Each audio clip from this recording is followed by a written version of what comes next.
पहला सवाल, आप सल्लल्लाहु अलैहि वसल्लम के कौन से सहाबी का नाम कुरान मजीद में आया है? 5, 4, 3, 2, 1. सही जवाब है हजरत ज़ैद बिन हारिसा रजी अल्लाह अन्हो। किस औरत का निकाह आसमान पर हुआ था? 5, 4, 3, 2, 1. दुरुस्त जवाब है हजरत ज़ैनब बिनते जहश रजी अल्लाह अन्हा। क़यामत के दिन सबसे पहले किस अमल के बारे में पूछा जाएगा? 5, 4, 3, 2, 1. सही जवाब है नमाज के बारे में।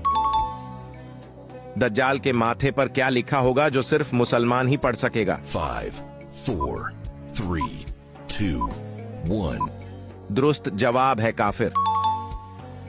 वो कौन से नबी हैं जो दज्जाल को कत्ल करने आएंगे? 5, 4, 3, 2, 1.